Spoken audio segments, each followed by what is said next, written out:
আসসালামু আলাইকুম, সবাইকে স্বাগত বগুড়া ফুড ভিলেজে। আশা করি সকলেই খুব ভালো আছেন। আজ আমি আপনাদের সাথে শেয়ার করব 2টি মাত্র আলু দিয়ে খুবই মজার একটি নাস্তার রেসিপি। ঘরে 2টি মাত্র আলু থাকলেই খুব সহজেই এই নাস্তাটি মাত্র 10 মিনিটে তৈরি করে নিতে পারেন। এই নাস্তা তৈরি করা একেবারেই সহজ আর খেতেও হয় অসম্ভব মজার। তাহলে আর কথা না বাড়িয়ে চলে যাচ্ছি রেসিপিতে। আলুর নাস্তা তৈরির জন্য প্রথমেই বড় সাইজের 2টি আলু সিলে কেটে ধুয়ে পরিষ্কার করে সেদ্ধ করে নিয়েছি। এবার আলুগুলোকে একটা কাঁটা চামচের সাহায্যে খুব ভালোভাবে ম্যাশ করে নিচ্ছি।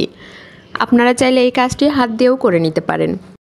ম্যাশ করার সময় অবশ্যই খেয়াল রাখতে হবে যেন এর ভেতরে বড় কোনো দলা না থাকে। সবগুলো খুব ভালোভাবে ম্যাশ করা হয়ে গেছে। এখন এর সাথে অ্যাড করছি স্বাদ মতো লবণ, হাফ চা চামচ পরিমাণ লাল মরিচের গুঁড়া, 1/4 চা চামচ পরিমাণ গোলমরিচের গুঁড়া, 1/4 চা চামচ পরিমাণ চিলি ফ্লেক্স। আপনারা আপনাদের পছন্দ অনুযায়ী ঝালের পরিমাণ কমিয়ে বা বাড়িয়ে দিতে পারেন।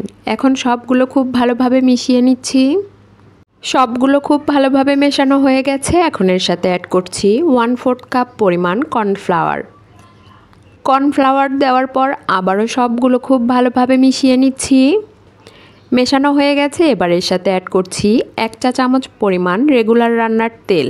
তেল দেওয়ার পর আবারও সবগুলো খুব ভালোভাবে মিশিয়ে নিচ্ছি। এ পর্যায়ে হাত দিয়ে খুব ভালোভাবে মিশিয়ে সফট ডো তৈরি করে নিচ্ছি। মেশাতে মেশাতে যদি মনে হয় ডো অনেকটাই নরম, তাহলে এর সাথে আরও কিছুটা কর্নফ্লাওয়ার অ্যাড করে সফট ডো তৈরি করে নিতে পারেন। সবগুলো খুব ভালোভাবে মেশানো হয়ে গেছে। এখন আলুর নাস্তা তৈরির জন্য হাত ক্লিন করে হাতে সামান্য তেল লাগিয়ে নিয়েছি, এতে করে হাতে লেগে ধরবে না। এবার অল্প অল্প ডো হাতে নিয়ে প্রথমে চেপে চেপে এরপর 2 হাতের তালুতে ঘুরিয়ে ঘুরিয়ে গোল বলের মতো তৈরি করে নিচ্ছি। এরপর সামান্য চাপ দিয়ে চ্যাপটা করে নিচ্ছি। সাইডগুলোও সমান করে নিচ্ছি যেন সাইডে কোনো রকম ফাটলের দাগ না থাকে। আপনারা চাইলে এভাবেও নাস্তাগুলো ভাজতে পারেন, তবে নাস্তাগুলো দেখতে আরও সুন্দর লাগার জন্য এর উপরে একটা ছুরির সাহায্যে দাগ কেটে নিচ্ছি। এতে করে নাস্তাগুলো দেখতে অনেক বেশি সুন্দর লাগবে। আমি কিভাবে দাগ কেটে নিচ্ছি একটু খেয়াল করলেই বুঝতে পারবেন। একদম আলতোভাবে দাগ কেটে নিতে হবে, তা না হলে কিন্তু মাঝখানে কেটে আলাদা হয়ে যাবে। সবগুলো নাস্তা আমি একইভাবে তৈরি করে নিচ্ছি। সবগুলো নাস্তা তৈরি করা হয়ে গেছে। এবার এগুলো ভাজার জন্য পর্যাপ্ত পরিমাণ তেল দিয়ে চুলায় একটি প্যান বসিয়েছি। প্যানে তেল গরম হয়ে গেছে। একটা একটা করে নাস্তা গরম তেলে ছেড়ে দিচ্ছি। এ পর্যায়ে চুলার হিট মিডিয়াম রেখে নাস্তাগুলো ভাজতে হবে। নাস্তার এক পাশ হয়ে আসলে উল্টে আরেক পাশ ভাজতে হবে। বারবার নেড়েচেড়ে উল্টে পাল্টে ভাজতে হবে সুন্দর একটা কালার আসা পর্যন্ত।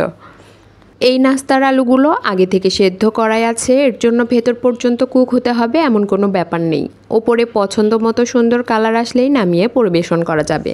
দেখুন নাস্তাগুলো কতটা ফুলেছে আর কতটা ক্রিস্পি হয়েছে। আপনারা দেখেই বুঝতে পাচ্ছেন নাস্তাগুলো ভাজা হয়ে গেছে। এবার একটা স্ট্রেনারের সাহায্যে সবগুলো নাস্তা তুলে নিচ্ছি। আমার রেসিপি আপনাদের ভালো লাগলে অবশ্যই লাইক, শেয়ার, কমেন্টস করবেন আর সাবস্ক্রাইব করে আমার পাশেই থাকবেন। এই নাস্তাগুলো দেখতে যতটা সুন্দর, খেতে তার চেয়েও অনেক বেশি মজার। একটা নাস্তা আমি ভেঙে দেখিয়ে দিচ্ছি কতটা ক্রিস্পি আর কতটা মজার হয়েছে।